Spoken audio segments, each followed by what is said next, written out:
Badania naukowe i moje osobiste doświadczenia pokazują, że korzystanie z ChatGPT w pracach umysłowych przyspiesza pracę nawet o 40%. Jednak czy wiesz, że to nie wszystko? Możesz iść o krok dalej i sprawić, aby część zadań była realizowana w sposób automatyczny. W tym filmie pokażę Ci na konkretnych przykładach, jak wykorzystać GPT oraz dodatkowe narzędzia do automatyzacji zadań. Osobiście w mojej firmie od dawna korzystam z klasycznych automatyzacji, takich jak wystawianie faktur, prowadzenie automatyzacji e-mail marketingowych lub automatyczne przyznawanie dostępów do kursów online. To wszystko już jest od dawna możliwe i zautomatyzowane, ale wraz z premierą ChatGPT pojawiły się nowe możliwości i takim przykładem może być to, że system może wygenerować dla Ciebie na przykład wpisy na media społecznościowe na 30 dni, które doda Ci do tabeli. Ty będziesz mógł je sprawdzić, a potem automatycznie opublikować cyklicznie w Twoich mediach społecznościowych. Kolejny prosty przykład, który nawet nie wymaga GPT, to po prostu monitoring maila. System może sprawdzać, czy dostajesz maile z załącznikami, które zawierają faktury i automatycznie przesyłać je do danego folderu lub na przykład do Twojej księgowej. Automatyzację trzeba dopasować do swoich indywidualnych potrzeb, dlatego na zakończenie tego filmu pokażę Ci wiele gotowych scenariuszy, które będziesz mógł wykorzystać w swoich działaniach. Zanim przejdziemy do automatyzacji, pokażę Ci prosty sposób, w jaki przyspieszam swoją pracę, z którego korzystam niemal każdego dnia. Tym sposobem jest skorzystanie z ChatGPT. Osobiście korzystam z płatnej wersji, która daje dostęp do najnowszych modeli, jest znacznie szybsza i wydajniejsza i nie ma tych wszystkich limitów, które są w bezpłatnej wersji. Jeśli nie spędzasz całego dnia pracując przy komputerze, no to możesz oczywiście zacząć od bezpłatnej wersji. No i tutaj przydaje się jedna funkcja, wejdź sobie tutaj i wybierz dostosuj chatbota ChatGPT. I tutaj mamy tak zwane Custom Instructions, czyli możemy dopasować, w jaki sposób czat będzie nam odpowiadał. Jest to bardzo proste, wystarczy, że uruchomimy sobie tą funkcję i w tym polu musimy wpisać, co chcę, aby czat o mnie wiedział. Napisz, co jest ważne w większości Twoich rozmów, czyli na przykład chcę, żeby wiedział, że zajmuję się prowadzeniem firmy. To już nadaje pewien kontekst. Jeśli chcesz, żeby czat pomagał Ci w tworzeniu treści na media społecznościowe, treści marketingowych, no to napisz, czym zajmuje się Twoja firma, jaka jest Twoja grupa odbiorcza i czego oczekujesz, czyli jakie masz cele związane z prowadzeniem mediów społecznościowych. Jeśli chcesz, żeby odpowiedzi od czata miały konkretny format, to możesz tutaj wprowadzić, żeby czat odpowiadał przyjacielskim językiem, żeby formułował swoje odpowiedzi w formie tabel albo punktów, no i to musisz dopasować do swoich potrzeb.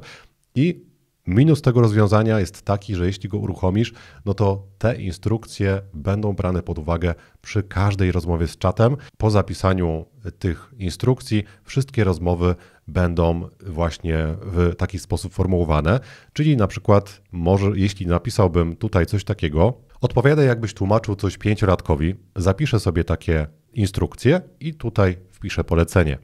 Jak działa układ słoneczny? Odpowiedź czata jest w formie odpowiedzi dla pięciolatka.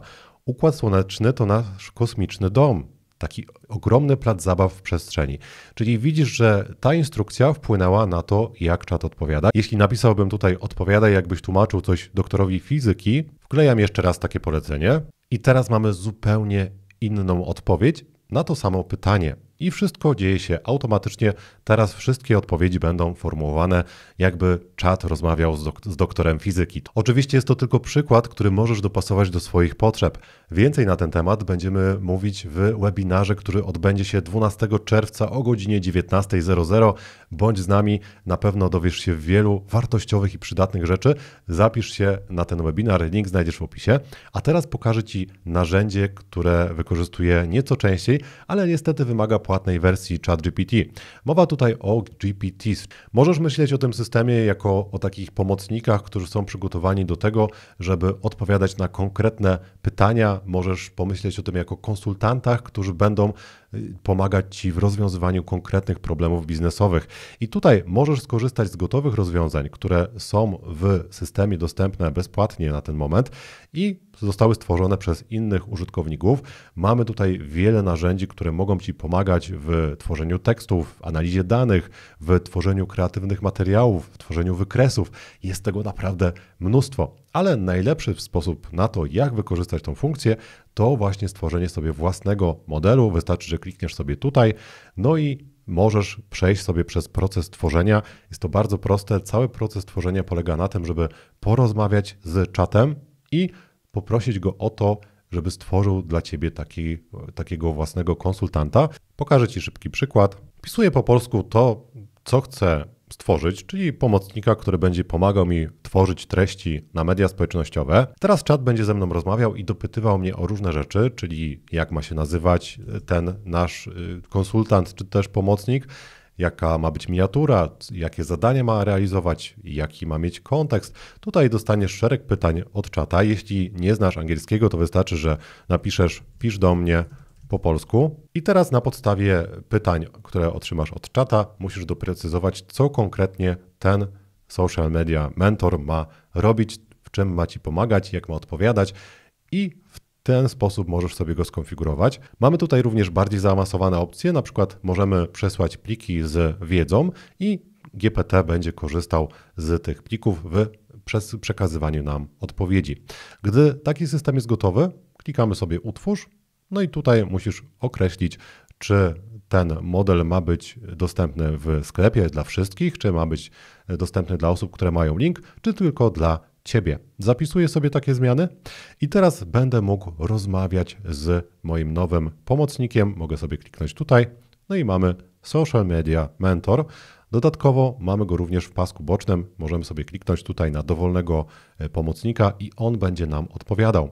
Ale to nie wszystko. Możemy po prostu wykorzystywać go w dowolnej rozmowie. Wystarczy, że wpiszesz małpę i wybierzesz sobie jakiegoś jednego asystenta, na przykład naszego nowego mentora i teraz możesz z nim pisać i prosić o rozwiązywanie różnych zadań. Te systemy znacznie przyspieszają moją pracę, ale niestety większość rzeczy trzeba tutaj wprowadzać ręcznie. Właśnie dlatego mamy inny program, który można połączyć z GPT, który da nam ogromne możliwości. Ten program nazywa się Make. Link do tego narzędzia znajdziesz w opisie tego filmu, jest naprawdę dobre i co najfajniejsze ma bezpłatną wersję, z której możesz skorzystać. Ona ma pewne ograniczenia, ale na początek w zupełności wystarczy. Kliknij sobie Get Started Free i załóż tutaj bezpłatne konto, wystarczy podać dane i dołączyć do programu. Zostaniesz zalogowany do takiego panelu, no i teraz czas stworzyć pierwszą automatyzację. Robimy to przy pomocy tak zwanych scenariuszy, które służą do tego, żeby poukładać sobie, co ma zdarzyć się w konkretnych sekwencjach. Wystarczy, że klikniesz sobie tutaj, stwórz nowy scenariusz i mamy takie kuleczki do dodania. Jest to bardzo przyjemne i teraz musimy wybrać, jaka będzie sekwencja zadań. Na początek prosty przykład. Załóżmy, że mamy nagranie dźwiękowe, może to być na przykład podcast albo dźwięk z naszego filmu i na podstawie tego chcemy stworzyć wpis na media społecznościowe. No i żeby zrobić coś takiego, potrzebujemy zrobić transkrypcję, czyli spisać to, co w tym nagraniu się znajduje. Możemy to zrobić w bardzo prosty sposób. Na początku musisz wybrać wyzwalacz, czyli coś, co sprawi, że cała automatyzacja się rozpocznie. System będzie cyklicznie sprawdzał, czy dana akcja miała miejsce. W tym wypadku wybiorę sobie Google Drive i wybiorę sobie, żeby system obserwował, czy w danym folderze znajduje się nowy plik. Muszę połączyć się na początku z Google Drive'em. Jest to bardzo proste, wystarczy kliknąć Connect i system automatycznie przekieruje nas na stronę, gdzie musimy dać uprawnienia. Następnie musisz wybrać warunki tego wyzwalacza, no i tutaj wybrać folder. Tworzyłem sobie folder automatyzację, gdzie znajduje się folder audio oraz plik teksty. Teraz mogę sobie powybierać te foldery, czyli wchodzę sobie tutaj i system automatycznie pokazuje mi automatyzacja i wybieram sobie tutaj mój folder audio. Wybieram sobie limit i mogę wybrać, jaki rodzaj plików będzie monitorowany. Ja wybieram, że wszystkie i klikam OK.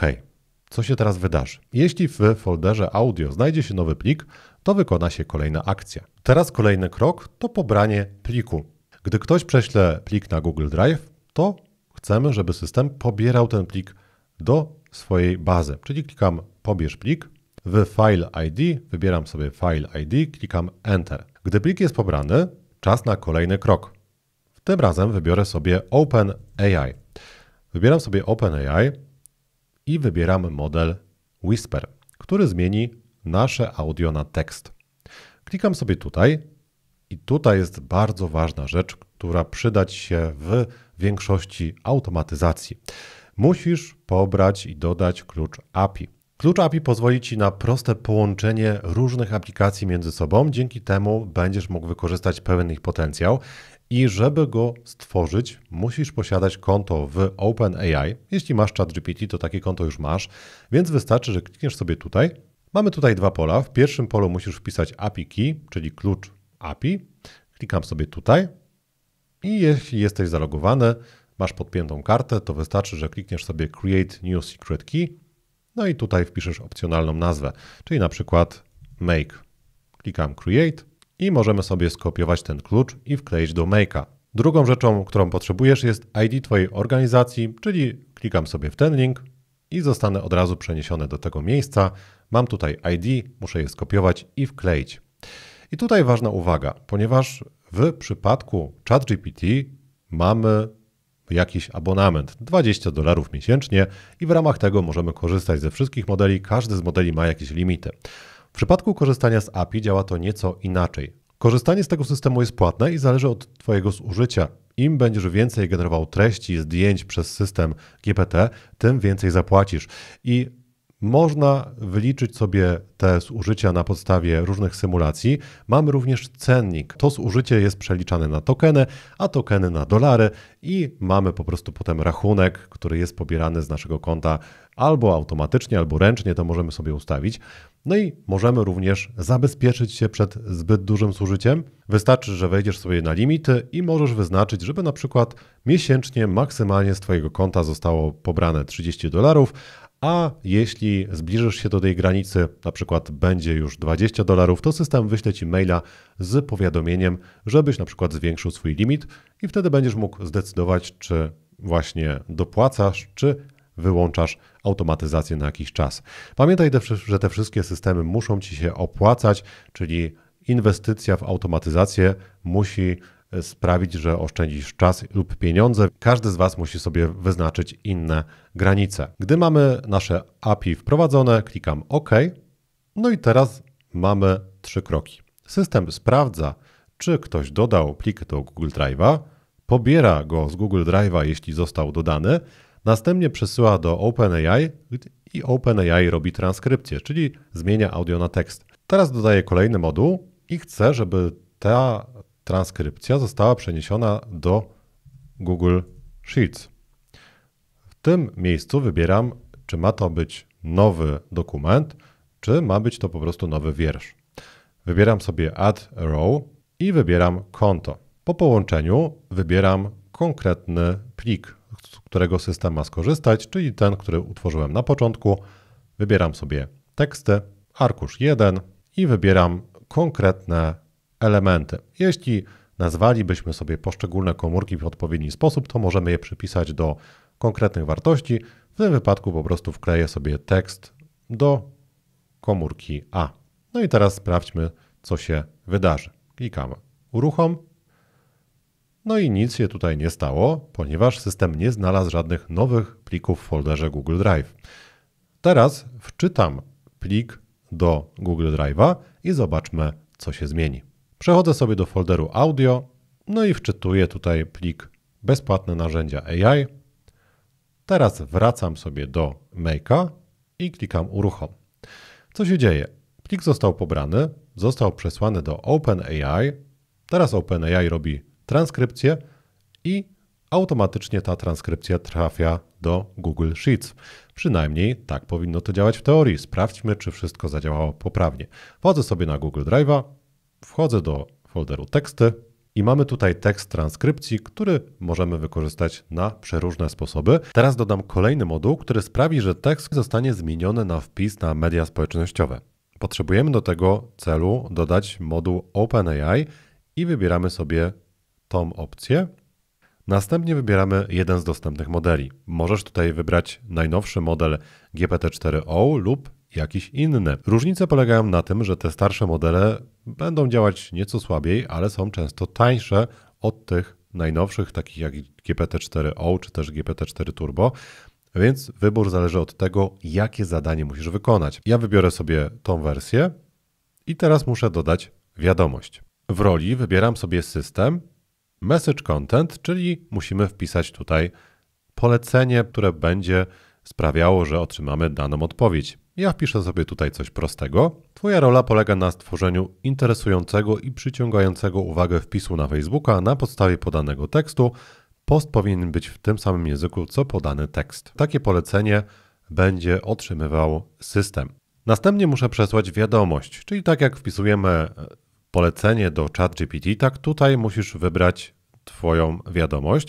W tym wypadku będzie to po prostu tekst właśnie dostarczony przez OpenAI, czyli tekst transkrypcji. Następnie wpisujemy maksymalną ilość tokenów, które wykorzysta system. Ja wpiszę sobie tutaj 600 i klikam OK.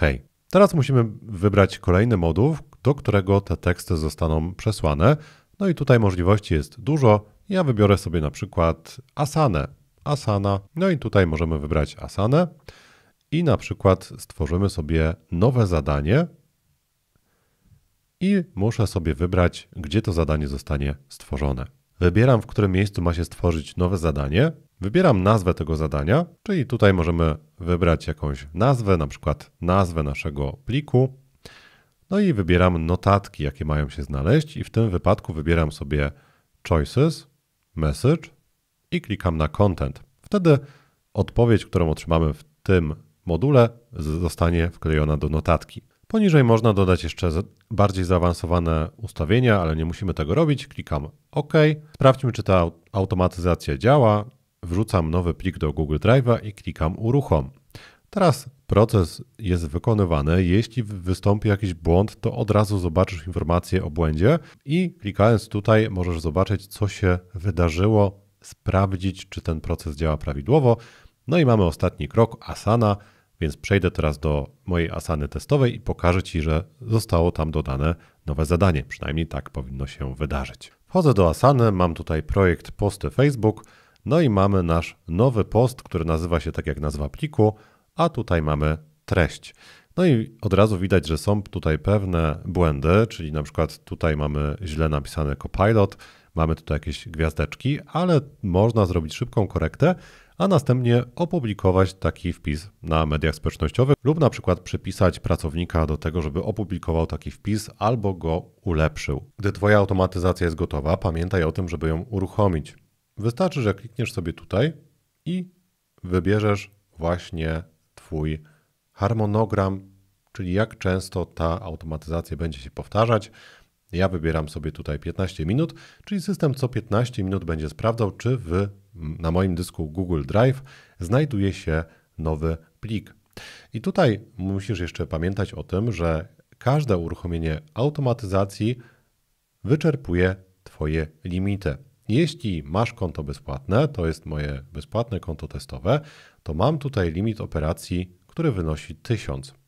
I mamy miesięcznie ten limit odnawialny i jest to właśnie w bezpłatnej wersji dostępne. Są to pewne ograniczenia, ale w przypadku prostych automatyzacji w zupełności wystarczą. Taki system można sobie dowolnie rozbudować, na przykład sprawić, żeby potem ten tekst był przesyłany do ChatGPT w różnych konfiguracjach, no i na przykład, żeby tworzyły się z tego tekstu wpisy na LinkedIna, na Facebooka, na bloga, no i potem możemy sobie je dodać ręcznie albo przy pomocy automatyzacji stworzyć na przykład post na Facebooka. Te wszystkie możliwości są dostępne w systemie, ale możesz zacząć od czegoś prostego przy pomocy gotowych szablonów. Jeśli wejdziesz sobie tutaj na szablony, to system Make przygotował dziesiątki gotowych szablonów, które możesz wykorzystać.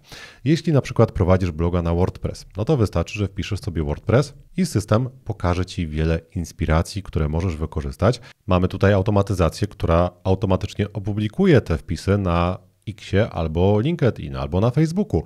Jeśli chcesz zautomatyzować inne aplikacje, no to wystarczy, że wpiszesz tutaj jej nazwę i znajdziesz tutaj mnóstwo inspiracji. Jeśli masz pomysł na gotową automatyzację, ale nie wiesz, jak się do tego zabrać, to mamy tutaj również wsparcie AI. Wystarczy, że klikniesz sobie tutaj, utworzysz nowy scenariusz i możesz wybrać AI Assistant. Wybieram sobie Create or Edit Scenario i wpiszę tutaj po angielsku, co chcę zautomatyzować, czyli załóżmy, że chcę, żeby zadania z Todoista były dodawane do kalendarza Google, więc wpiszę sobie coś takiego. Todoist Task to Google i automatycznie mamy dodane bloki. Teraz musimy sobie tylko kliknąć i odpowiednio je skonfigurować. Ten film to zaledwie przedsmak tego, co możesz osiągnąć dzięki sztucznej inteligencji i automatyzacji. Jeśli chcesz dowiedzieć się więcej na temat tego, jak korzystać z AI w swojej codziennej pracy przy komputerze, jeśli chcesz posiąść umiejętności i poznać narzędzia, które ułatwią Twoją pracę, jeśli jesteś właścicielem firmy, to zapisz się na webinar, który odbędzie się 12 czerwca o godzinie 19:00. Poprowadzę go wspólnie z ekspertem, który zajmuje się wdrożeniami AI w firmach oraz jest ekspertem od automatyzacji w biznesie, więc będzie tam sporo wartości. Jeśli będziesz chciał zadać nam pytania, to również będziesz miał taką możliwość. Link do zapisu na webinar znajdziesz w opisie tego filmu. Jeśli oglądasz ten film w późniejszym terminie, no to koniecznie zapisz się na newsletter, w którym będę Cię informował o nowych wydarzeniach związanych z webinarami oraz o ważnych informacjach ze świata sztucznej inteligencji, które możesz wykorzystać realnie w swojej pracy i biznesie. Do zobaczenia w kolejnych materiałach. Pozdrawiam, Krzysztof Konet.